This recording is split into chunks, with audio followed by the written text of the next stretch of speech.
Welcome to MotivationAddict.com with Julie Saillant. This is where you will find inspiring stories on how to motivate yourself and gain momentum towards success, turning fear into confidence, and how to find divine flow, allowing you to crush your goals.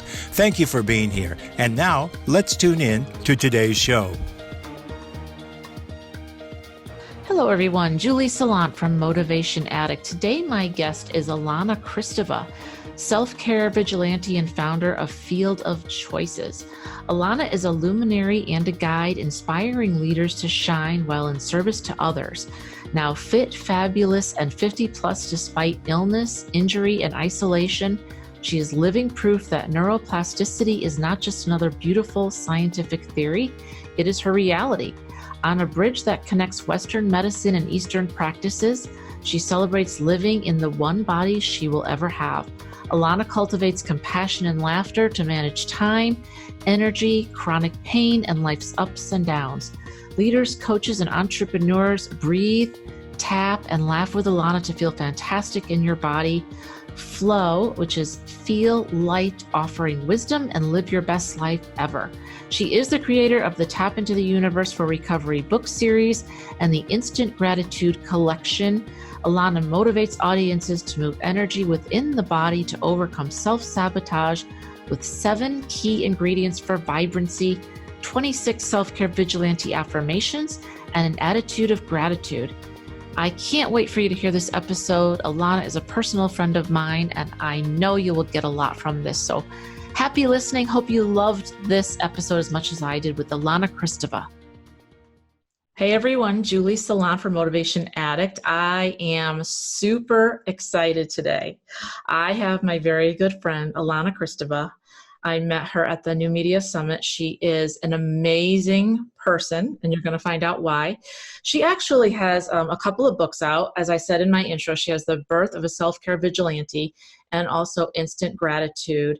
She is an amazing woman. She is a healer. She is a coach. She's a writer. She's done it all. So thank you and welcome, Ilana. Thank you for being here. Thank you, Julie. What an intro. I'm so glad you're here. I'm so glad you're here. So you have done quite a few things, and I have a couple of questions here that I jotted down. So if you see me looking this way, that's why. Let's just start out with maybe a little bit of background on how you came to be the self-care vigilante for those that don't know you.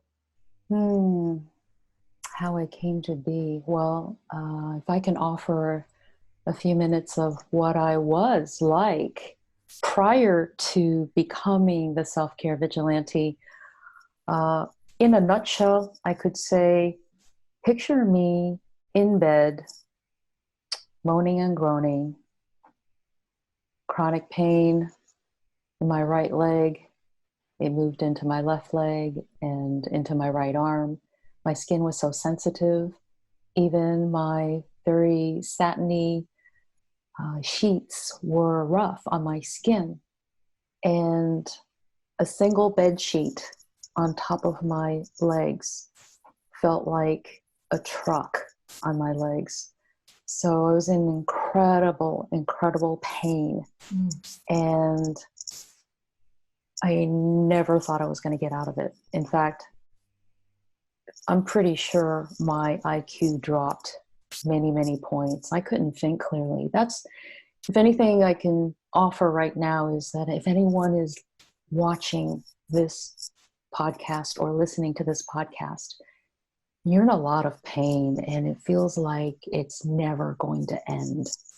And the doctor visits and the pills and the physical therapy and the heating pads and massage, everything you've tried so far, maybe you've received some temporary relief.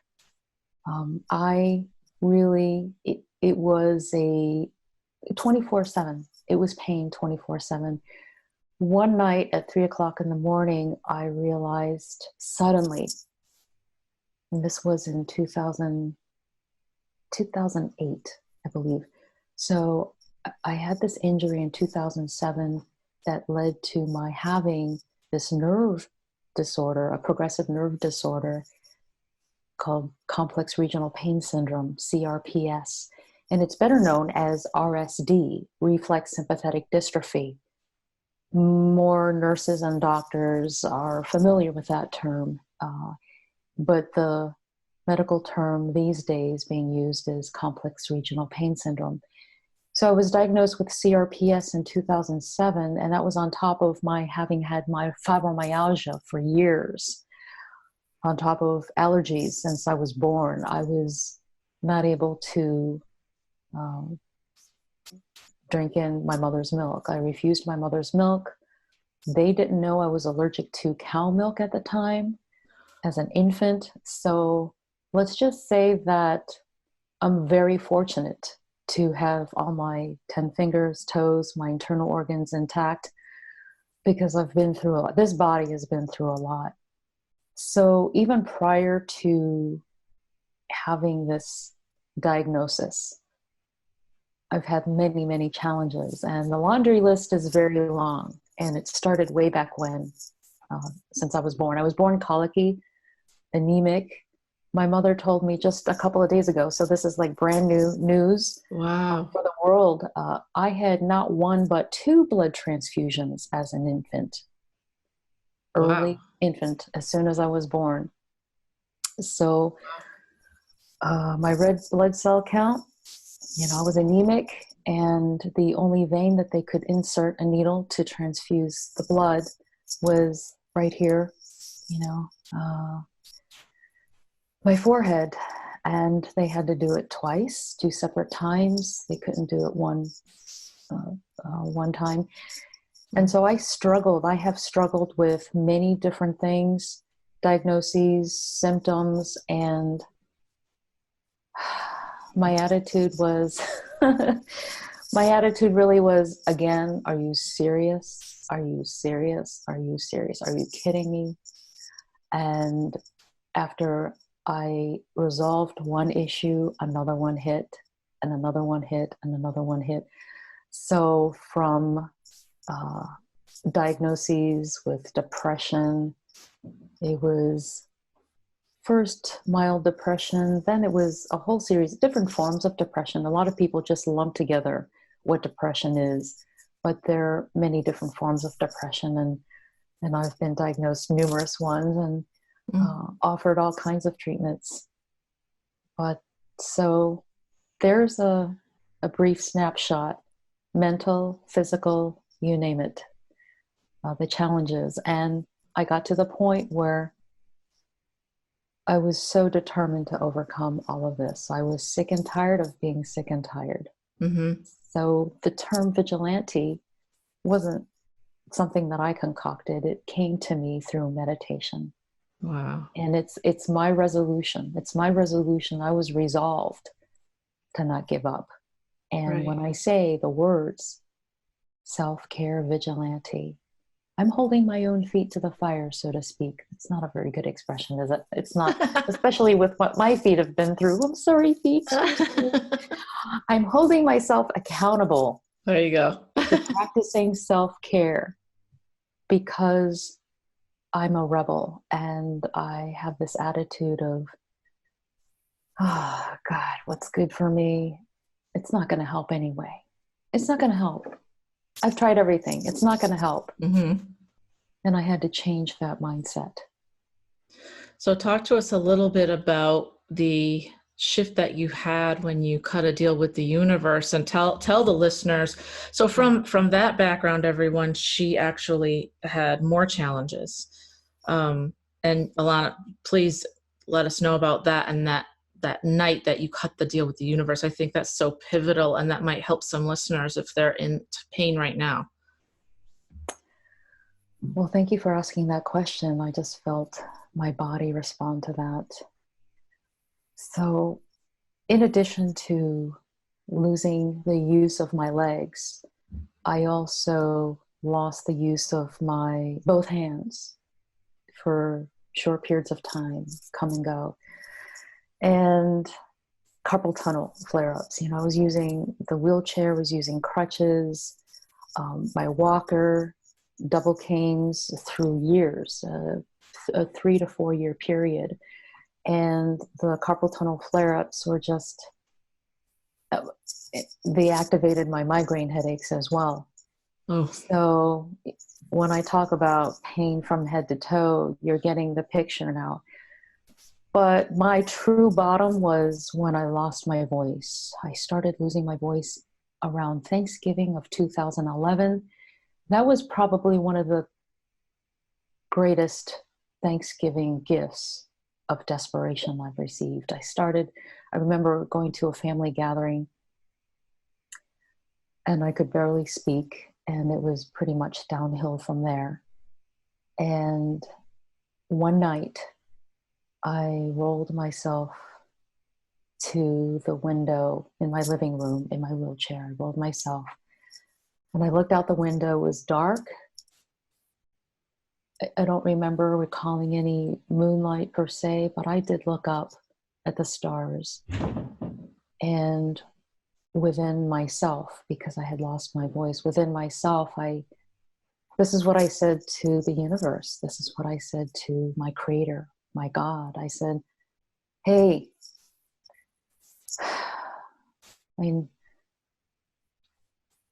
I've gotten used to, I've accepted learning to live without my legs.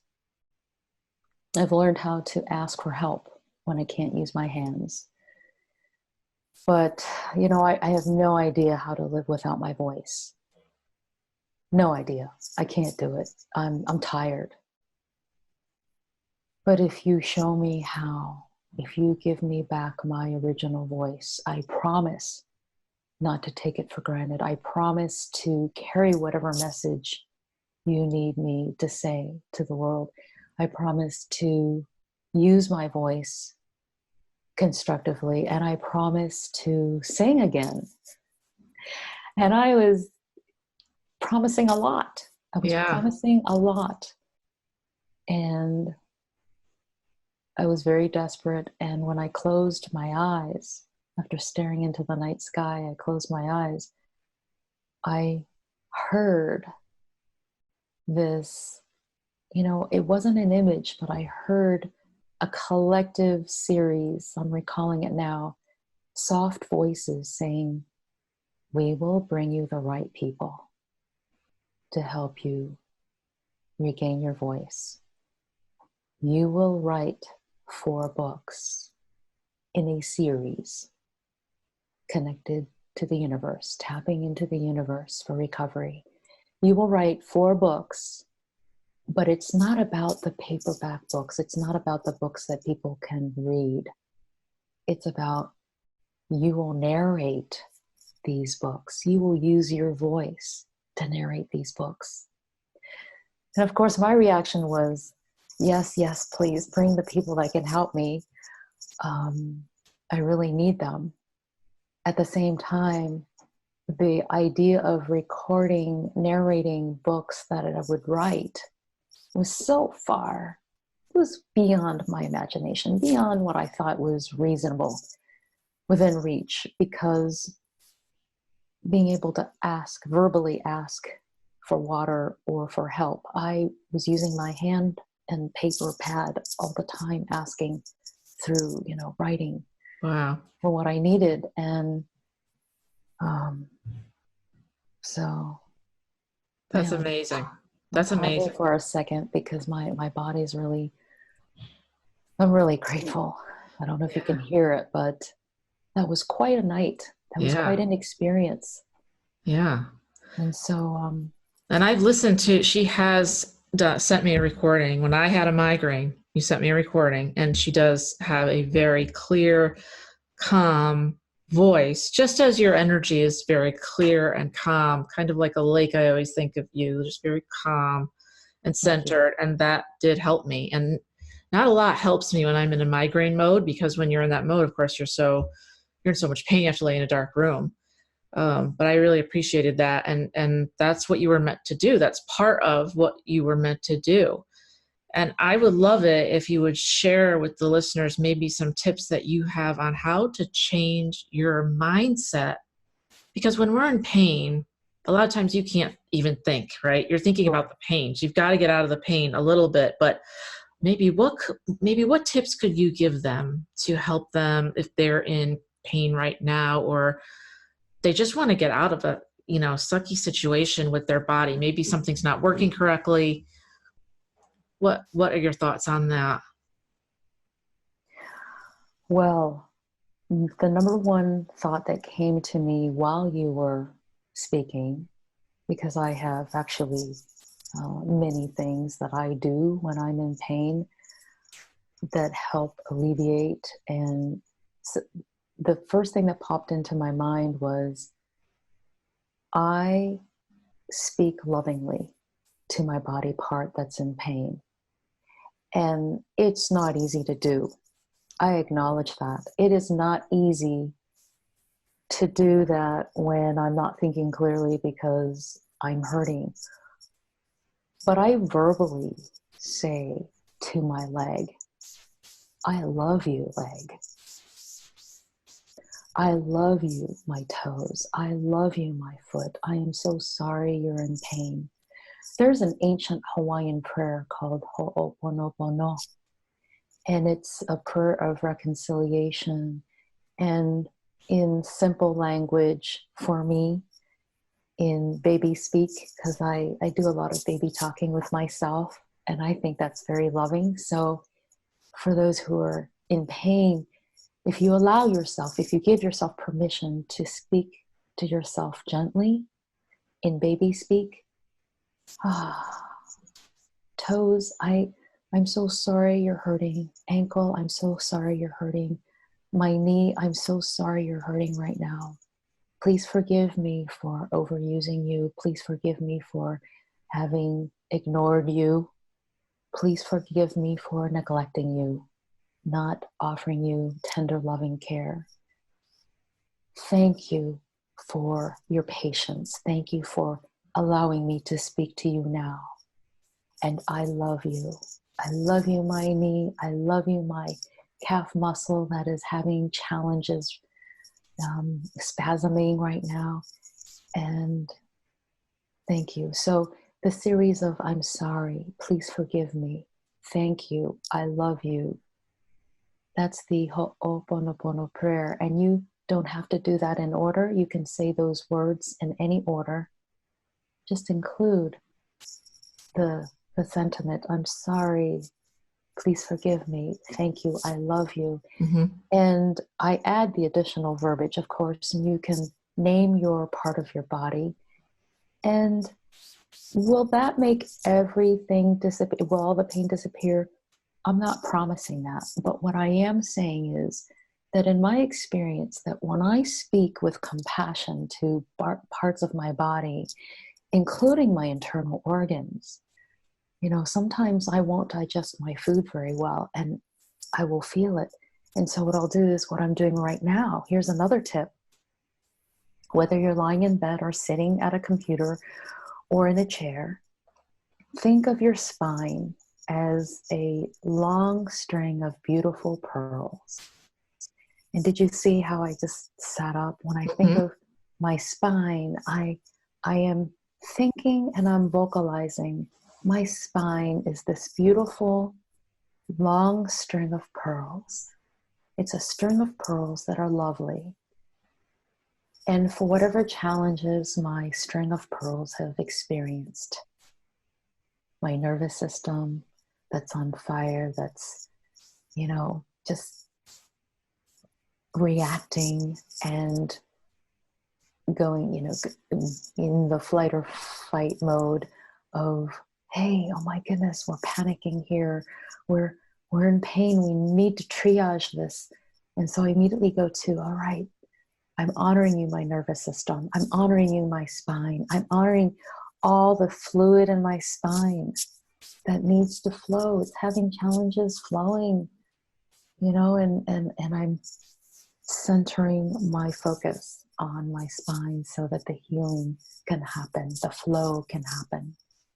So those are a couple of things I hope that might help. Yes, thank you. There's something to that. I truly believe that we were brought here to heal ourselves, maybe not completely, but at least partially. And maybe it is complete. I don't know. I haven't experienced complete, but I've experienced partial. And I spoke to a shaman once, and I always had a lot of back pain for over 20 years because I had a bad fall from a horse. I have herniated discs. It's kind of a mess that back there. They won't operate, and I don't want them to. And I was having an episode, and I called her crying, and she took me through an exercise similar to what you're saying. And I had never done that. Now, I should preface this with, for most of us women, and I'm sure women listeners out there, we've been brought up to speak very bad, very horribly to ourselves and our bodies about how smart we are, about how we hate our bodies. We're not thin enough. We're not tall enough. We're not whatever the case may be. And your brain is so strong and so powerful that you can affect things with your thoughts. We know this to be true. It's been backed by science. It's not woo-woo. But the exercise that she took me through, I had never done before, which is kind of what you just described. And you know what? It actually healed me. I mean, I thought it was a little bit like, I'm pretty woo-woo, and I thought, oh boy, this is not going to work. You know what? When you do start to think of yourself lovingly, this is a part of me. I want to heal this. I actually think of sending it love and guidance and happiness. It actually helped. So I completely understand. I mean, I'm talking to you, and it's almost unbelievable to me because you were in a wheelchair. I can't imagine you in a wheelchair because you're so like vivacious and talkative and fun and lovely, and you know, to not have that, it's hard to imagine. So there's got to be something to this. I mean, it worked for you, right? I mean, you healed yourself in a lot of ways. Yeah. Well, there are two things that came to mind when you were speaking. One, I am on this journey. I'm on a bridge that connects traditional Western medicine to Eastern practices. And all along this bridge are many people who they've given me hope. Now, there are many modalities for healing. And I've been able to, thankfully, this attitude of gratitude and this gift of desperation I've had to really use tools all along the spectrum. And I've not closed the door on any modality, any thought for healing. And the big thing for me, and I'm grateful that you had this beautiful experience with that exercise and that you're able to function and ride again. That's a victory, right? It's huge, huge, life-changing. Life-changing. And so there are many modalities. And when people ask me, Ilana, come on, give me one thing, tell me one thing. Where do I start to look like you and feel like you and move like you? I say, well, I honestly cannot tell you what works for you. Cannot tell you what will work for you because that's between you and your creator, the spirit that lovingly put you on this planet to give you a journey. And remember that whatever ailment pops up, it's not a punishment. It's not, I'm being punished on this planet. It is, I'm giving an opportunity to reconnect with my body and heal emotionally, spiritually, mentally, and physically, in all areas. And so the number one thing that I do say to people is listen to your body. Listen to your body and embrace what it's telling you, even if you don't like what your body's telling you. Right. Even if you think if you're hungry, here's a great example. If you're hungry, none of this, come on, you can tough it out. Right? Yeah. Look at this to-do list. You can tough it out. Stick it out. Or you need the bathroom. Or I need the bathroom. Come on. I have muscle control. Right. I can blah, blah, blah. No. That's not listening and embracing my body. Right. Okay. So that's a starting point. Listen, embrace, and the principle behind the first key ingredient to vibrancy is honesty. being brutally honest with yourself in what the diagnosis is, not saying, oh, obviously the doctor's wrong. Hey, you might want to get second or third opinions, right? Yes. I think it would be a no-brainer, but when we're in pain, the thought of going to yet another doctor that will probably, here's the old mindset, probably offer me nothing anyway. Right. Probably just push pills anyway. Probably this, that, but you don't know. And you don't know what's going to happen from that conversation, whether it's on the phone with a doctor before you go to meet that doctor, or holistic practitioner or massage therapist, what have you. Explore. You have more options than you think. Right. And as you found out, you have more options than you thought. Definitely. Yeah. And I've been to a lot of doctors. And I got the same response time and time again, but that was different. That was something that was different. I mean, you write and you speak, you get people off their butts and in workshops, you have a daily self-care regime that I would love to know more about that. How do you set up your day to be successful and to feel your best so that you put that amazing energy and essence into what you do and give to your clients? I do everything that I don't want to do. Does that answer your question? Yes. So I am extremely rebellious. In fact, as you know, I'm a tapping practitioner, which means I really believe that tapping on various meridian points, even though I look like, the monkey see, monkey do thing or whatever, it looks funny, but it really does help me. And so by starting with the karate chop point, which is, you've maybe seen some people do this or this, but I do this. And it doesn't matter. It could be angled like this. And I don't know if that, so if that might help. Yep. And basically what many people don't know is whether it's EFT, emotional freedom technique, or pro EFT, progressive energy field tapping, when we tap here between this joint and this joint, we are giving kind of like a mini CPR, a little boost to our small intestine. Oh, wow. So we don't often think about our small intestine. And by doing this, and I do this is bilateral tapping. Most of the meridian points that I cover, I do it two-handed, both sides of the body. In some cases, it's one-handed.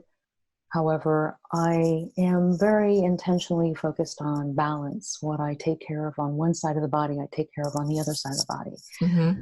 So I was trained by Lindsay Kenny, Pro EFT practitioner, founder of the EFT Institute, Pro EFT Institute. And this neutralizes stuck energy that may be reversed in the body.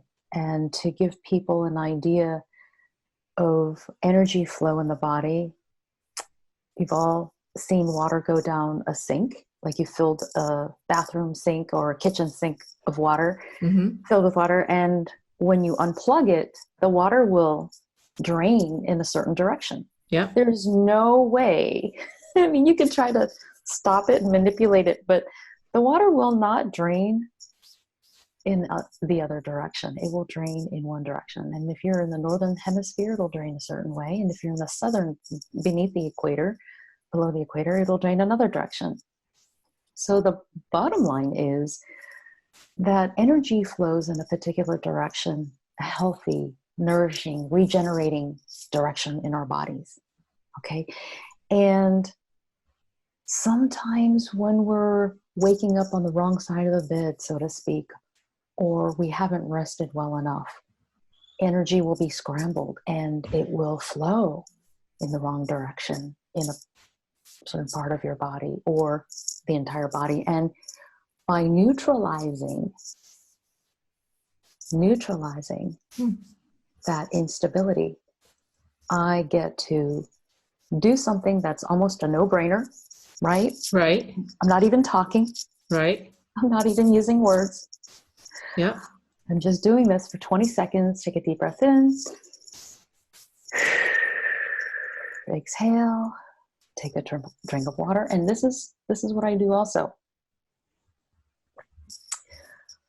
In this culture, we reach for the coffee pot in the morning. I do not. I go to my water kettle and I boil water. And I drink hot water from the very start. And so with this, kind of like, I use the description of washing dishes. Tapping. It's like scrubbing dirty dishes. And after scrubbing dirty dishes, what do? We rinse it. We put it under the faucet and we rinse the suds and we rinse all the caca and before we put the plate in the dish rack. Right. And so why not rinse your internal system, your internal organs? So I'm flushing. Yeah. Yeah. After a massage. Yeah, exactly. Right. After a massage, after manipulation of your muscle tissues and loosening things up, you want to rinse the caca. After tapping, just even only the karate chop point, rinse the caca, and there you go. See how you move forward. So you do that every morning? Yeah. Wow. Yeah. Wow. I have to get rid of my rebellious energy. I mean, do you do it multiple times a day or just once? Just once in the morning? Oh, no, I have. One might say, if you're a pro EFT practitioner, how come you're not able to cure your inner rebel? I talk about inner rebel a lot in my work. I have an inner rebel. I have an inner saboteur. And I've learned to embrace my inner rebel, embrace my inner saboteur. I'm not trying to eradicate or dissolve or get rid of the part of me that is the rebel. I stopped doing that because it didn't work. How many times I sabotaged myself and I tried to like scold myself. Right. How many times you've... Yeah. Millions. Yeah. Yeah. It doesn't really work. No. So it doesn't work. No. Right. So what I've begun to do is, this tapping and the combination of scrubbing and stabilizing, neutralizing negative energy flow, releasing the traffic jams that might be happening in my body, and then rinsing with warm to hot water. Don't make it scalding hot because you don't need to do that to yourself. You don't want to hurt yourself. Right. Because then I beat myself up for, burning my tongue or whatever. And I don't need to do that. So that leads to the discussion of back to words and thoughts. A lot of times, in this culture, we say, hold your thoughts, be careful what you say. And I say, be mindful of your thoughts because your thoughts can broadcast negative energy, unhealthy energy, destructive energy. Your thoughts can broadcast healing energy, positive energy, compassionate energy as well. Yeah, 100%. 100%. Very easily. And sometimes I think it's unconscious that a lot of people have this ticker tape running through their head and they don't realize what it's saying. So I think one of the first steps is to realize what it's saying. And when you catch it, don't reprimand yourself and judge yourself. Like, I can't believe I did that. That's so stupid. Don't do that. Just acknowledge it, let it pass, and then put in something in place to make it better and more positive, right? Because there's so much to this. Positive thoughts, positive rituals are amazing, and everybody needs a ritual in the morning. I truly believe that. It doesn't matter. There's many rituals, but whichever one works for you. But the beauty of what you're doing is that you can do it anywhere. I mean, this doesn't take any time. I can do this right now.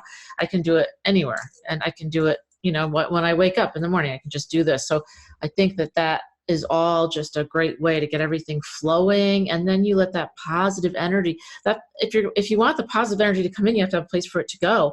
And if you're stuck in certain chakras or points in your body, it's not going to work. So I love that. Absolutely. I love that.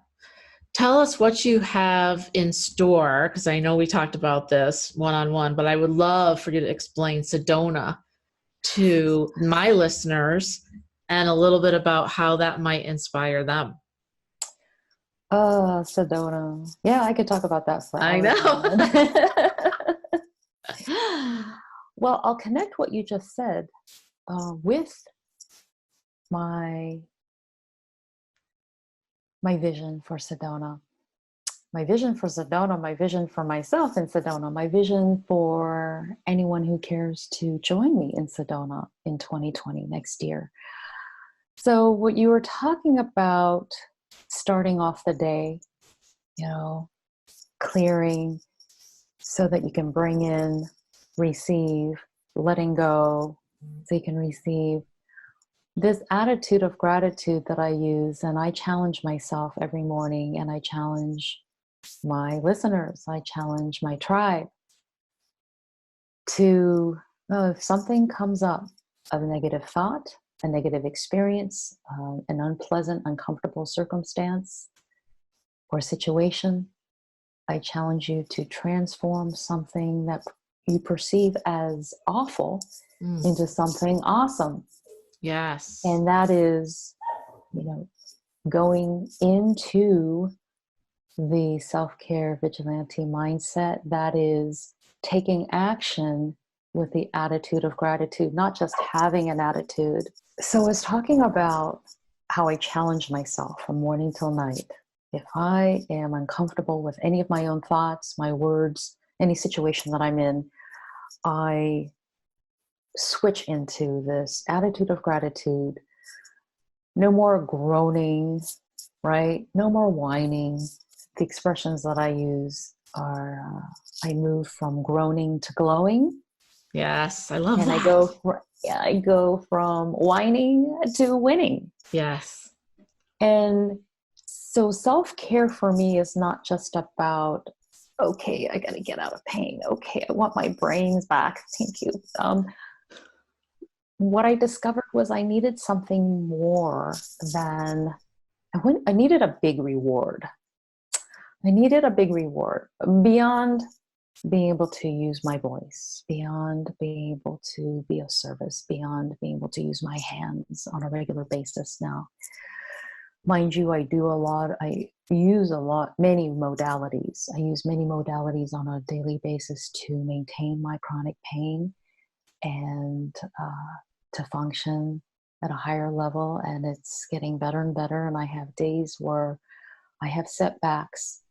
But what I've learned through Sedona, my experiences in Sedona, Arizona, while walking and gently hiking, it's taken me quite a few trips to Sedona to get to the point where I am now. Initially, a few years ago, I started walking among the red rock of the national park, and I felt the energy. And I've had some woo-woo experiences. And in my writings and in my interviews, I talk about some of my woo-woo experiences, but here it was, everyone had told me that Sedona was beautiful. Everyone had told me that it's a magical place. Everyone told me that I needed to go there. And I really felt that Sedona was for other people. They get to go. I don't. This is the part of my story that I don't often talk about.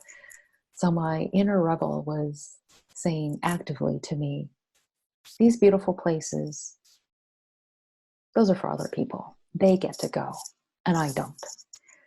They have the financial resources. I don't. They have the bodies to do it. I don't. They have people to help them get there. I don't. And I recognized all that negative self-talk, and I really activated my self-care vigilante mindset. and brought in, yes, I can. And long story short, through my struggles with, no, I can't go to nice places like that. I can't have wonderful, magical experiences like that. I've been going twice a year now. And about a year ago, I was climbing a rock. Yes, climbing a rock. Okay. I was hugging a rock. I pressed my body on this rock so that I could go higher, and was inching my way up. And I heard this voice, actually kind of a series of voices, similar to a muffle of collective voices saying to me, bring them here. And I looked around. I did. I didn't see, no one else was near me. And I said, bring who here? This is my personal sanctuary. You know, this has been my personal journey of allowing Sedona to heal my body and take my body to the next level. And I'm not sharing this with anyone. This is my turn, you know, my turn. And I didn't want to invite that idea, and I didn't want to invite anyone to join me. But then I looked over and I saw smoke, like almost the classic Indian teepee smoke signal stuff. Yeah. It wasn't a teepee, but you get the picture. I saw smoke, and it wasn't a fire.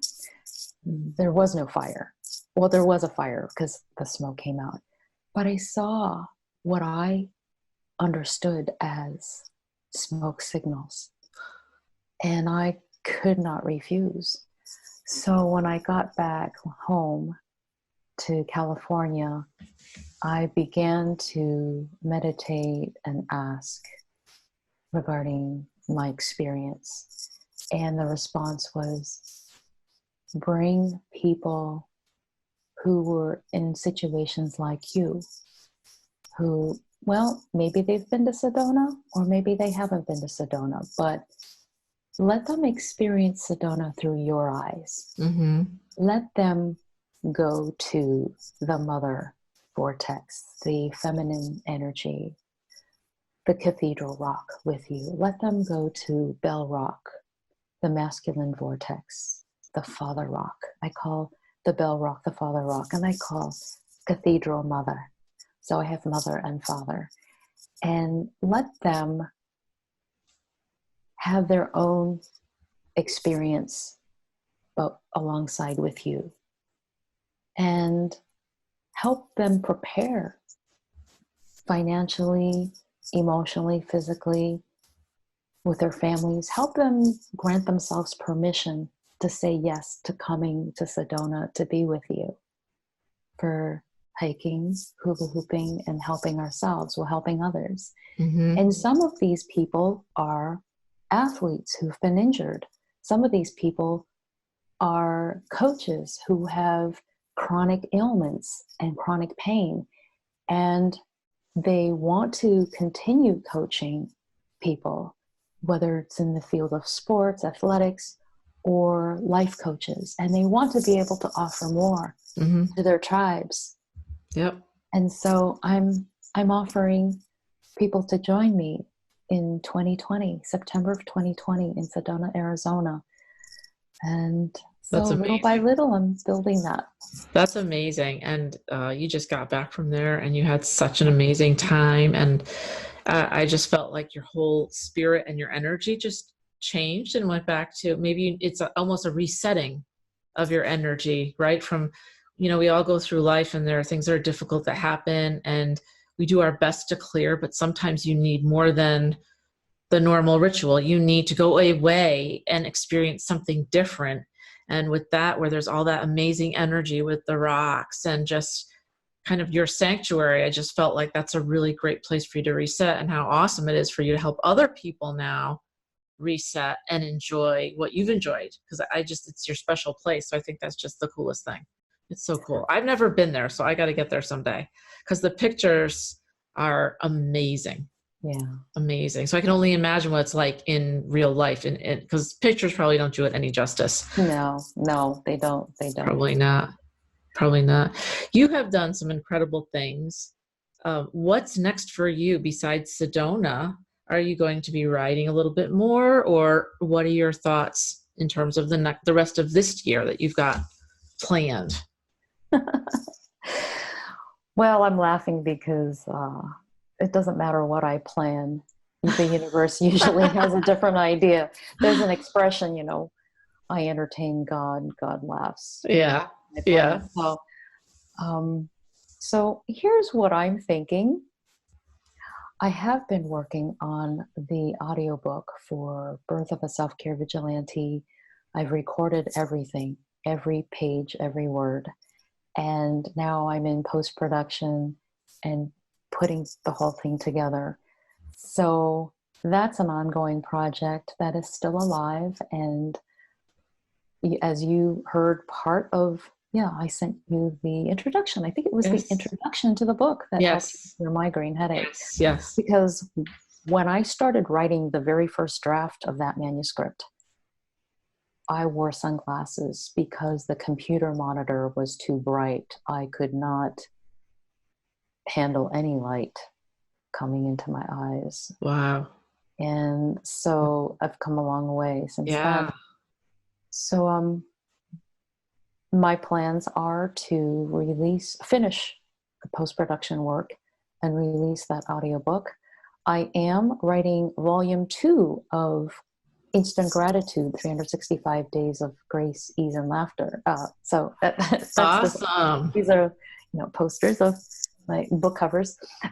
So that's volume 1, and I'm working on volume 2, and that will come out before Christmas. Awesome. So what people get to do, and what's today? Today is, can I date myself here? Yeah. Okay, so on the day of recording, we are April 23rd, and here's what the inside of this book looks like. Oh, cool. So I share my gratitude. I'm grateful that when I focus on breathing deeply into all my actions, these moment-by-moment victories dissolve my fear of success. Woohoo! God rocks. Nice. So that's what I wrote. So people can diagram, doodle, list their gratitude expression. They can list their action items, 3 top priorities for the day, what have you. It's a workbook, essentially. Turn my book into your book. So when you, because I sent you copies, I'm glad you received them. Yes. So as you go through this book, turn it into your book. Yeah. Julie. I will. Yeah. I will. That's the fun of it. I love workbooks, and I think that, we're all going through different things. So I think that that's a nice grounding. It kind of keeps me on the right track, and then I can make it mine. I can doodle a little bit. I can write a little bit, and kind of build on it a little bit. But at the same time, it can be standalone day. It doesn't have to be a big project. So either way, I've got the choice. Either way, that's what I like about it. Mm-hmm. That's fun. I'm so excited. You have done so much, and I really am thrilled that I met you, because I just feel like you're just amazing. I mean, I know that other people say that, but from where you were and where you are now and being so vibrant, and it's pretty cool also that you took your personal place, Sedona, and now you're making it's going to be everybody's place. But that's pretty cool because, your tribe's going to know, and they're going to feel what you felt. And that's a big gift. That's a big gift you give to somebody, right? If you think about it that way. So they can take that gift and then they can bring it to others. Yes. I don't know that they're going to feel, or that you're going to feel, what I have felt in Sedona. So I'm not guaranteeing that. However, when I give myself permission to do things like this, and you give yourself permission to go to places like this, there are so many blessings just waiting to happen. And you don't have to go to a place. Here's the key here in my message to you today. It's not about necessarily, okay, it's nice to have something to look forward to. Wow, going to a beautiful place because you've seen these pictures and everything. Julie, what we have right now is the most precious. What we have in the present moment is most precious. And for whatever tightness in our bodies or stress or pain we have from daily life, we have a sanctuary within ourselves right here, right now. And we can connect through our spiritual umbilical cord to the universe. We have our spirit within our bodies. We can connect. It's actually, I connect with the universe through a spot called Dantian, and some people call it the hora. It is 2 inches below the belly button, 2 inches deep in, and it's the gut intuition. Oh, And oh, envision this umbilical cord from your gut into the universe, into the sky, into the planets, and connect. And so wow. I breathe deeply, right? Using my diaphragm to breathe Yep, deeply. yep. And I release. So you can bring Sedona to you at any moment. As I bring Sedona into me, we can vibrate within our bodies, higher vibrational frequencies. You may have heard that term. We can vibrate these positive images and ideas every single day. And it's a matter of consciously granting ourselves permission to receive, to enjoy it, Yeah, and to shine in it. yeah. And choose it. Choose to shine in the light because that's your choice. It is You a choice. are a free-willed being and you can decide to stay stuck, or you can decide to give yourself permission to move towards the light. There are guides around you. There is help out there. You are connected. You just have to practice and Yes. understand that it's there. And let's talk about practice, because I don't want to let you go before we talk about practice, because I always say this, and I know I'm not the only one, but I always say it's like a muscle. Like, let's just take gratitude. So gratitude's been proven by science to be the number one thing that you can do quickly to raise your vibration. And as we know, everything you radiate out comes back to you, and the world responds accordingly to what you radiate out. So when we talk about that, it can't be a one-off. It can't be I did it today and I'm not going to ignore it the rest of the year. And I do this I have to do it several times a day, as much as possible, really, because it just keeps you in that high vibrational. I'm so grateful for today. I'm so grateful for breathing. I'm so grateful for my house. It doesn't have to be big things. It can be small things, but talk a little bit, if you would, about the practice of it kind of being like a muscle, because I'd love to hear your thoughts on that. Mm-hmm. Well, you had asked me earlier if I just do the tapping and drinking, warm hot water in the morning and then that's it. And the answer is no, I actually replenish throughout the day because I experience things throughout the day. Never mind the outside world. It's just within my own head. Right. The mind between my ears can chatter, and it's like the AM station that gets staticky and I can't really hear myself think clearly sometimes. So, doing this, practicing. So as much as because I have a long history of having a negative attitude, as much practice as my brain has had, neuroconditioning, the wrinkles in my brain, let's just get a little graphic here. The wrinkles that I choose to create in my brain today is different than the wrinkles that I have subconsciously and consciously created in the past. So this flexing of muscle, practicing, all goes back to neuroplasticity. And it's a big scientific word. I've often shared that neuroplasticity is not just another beautiful scientific theory. It's my reality in normal speak in baby talk that I allow myself, I'm retraining my brain. Mm-hmm. I'm creating a new brain, and Mm-hmm. I'm choosing to create a new brain. So is it about that P word practice?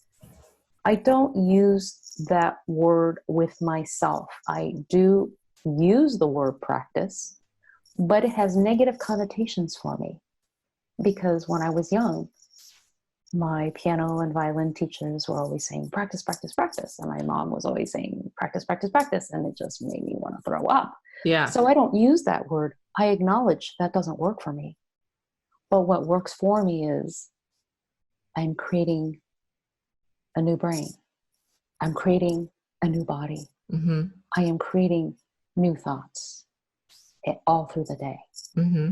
And yes, and I do challenge myself from morning till night. If there's something that's unpleasant, or maybe it is pleasant, maybe it's not pleasant, maybe it's just the lenses that I'm looking through Yep. that makes it feel like an unpleasant experience. Yeah. Boom. Where's my attitude of gratitude? Whip it out.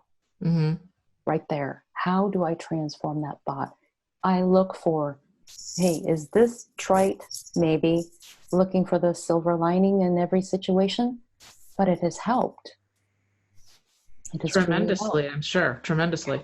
Every diagnosis I've ever received, I could say, ah, poor me. Oh, that's my life story. Ah, another diagnosis. Mm-hmm. Or I could say, wow, that's another gift to explore who I am, because obviously I don't know who I am yet. And this is my opportunity to explore further and Right. discover why I'm still here on this planet, why I am able to walk and speak again and use my body. And whenever I have a flare up, thank you. Thank you, universe. You obviously want my attention for something. And I wasn't sitting still long enough, and I wasn't quiet enough because I was doing this and I was busy doing. I wasn't, busy doing my to-do list. It's time to just relax and be okay. And slow down a little bit. Yeah. I totally Or a get it. lot. Or a lot. So that's what happens. Sometimes life will give you speedballs that, you need to acknowledge that you need to slow down, and you need to understand that there's a lot that you need to focus on instead of letting it go. And so be mindful, be present, and be centered is probably the biggest gift you can give yourself as a starting point from what you've said. And I truly believe that as well, because then you won't miss things if you're present, 100% present. You're not thinking about yesterday, you're not thinking about tomorrow, you're here right now, 100%. And then you're not going to miss the little gems that you're supposed to pick up along the way. So you won't have to redo the lesson over and over and over. So that's amazing. So thank you so much for being here. Now, where can people find you? What's the best place to reach you? Well, if people would like to type in instant gratitude now, INSTANTGRATITUDENOW. Yes. .com. You can find me. I have a page where you can actually receive a free ebook version of Instant Gratitude 365 Days of Grace, Ease, and Laughter. It's filled with self-care tips and techniques. It's filled with all kinds of slogans that I've included, and it even has an index where actually the ebook, the paperback has the index. The ebook is a lot easier. You can flip to, search the word that Awesome. You need help with, whether it's self-care for mind, body, spirit, or wallet. Yes, Perfect. Wallet. Because prosperity consciousness is very important to healing. Prosperity consciousness is very, very important to healing the mind, body, spirit, and wallet. And so instantgratitudenow.com. Okay. You can get a copy of this. And then there are links to other things that you can explore, including information about my retreat in Sedona, Arizona. So Yes. there's a good starting point. Yes, yes. So I'll have all the links down below. So everybody, please go to her site because she's got some amazing things going. And check out Sedona too, because it's going to be here before you know it. And I think it's going to be an amazing time. So you've got so much to give, and I'm sure you're going to keep us posted if you're doing any speaking or you're taking. Are you open for coaching as well right now? For Currently, clients? currently I am taking athletes and coaches. Athletes and coaches I'm taking right now. Okay. I'm helping people overcome their inner rebels and any self-sabotage that keeps them from performing at their peak level. And when I talk about coaches, I'm also referring to people who need to perform, not only in the field, but or in the courts, but on stage, bringing your best body and voice forward. Feeling fantastic from the inside out, paying attention to your internal organs, keeping the flow going. It'll just flow from inside to outside. So when they talk about healing as an inside job, it really is, because when we're feeling fantastic on the inside, it shows on the outside. And then when you're speaking with people and you have lots of energy and it's not because of caffeine or nicotine or any other substance, wow. That's amazing. It's Yeah, everything happens from the inside. Everything. Inside out. Heal inside, and then it's also going to spread to other people too, because it's just the way it works. Your mindset and what you think, your thoughts, and then healing from the inside out. That's the key. That's the key. Thank you so much, Ilana Kristeva. I love you. You know I do. You too. And thank you for being here today. Thank Thank you for Julie. these gems. I will have all the links listed below for everyone, and we will see you soon. Thank you. Thank you.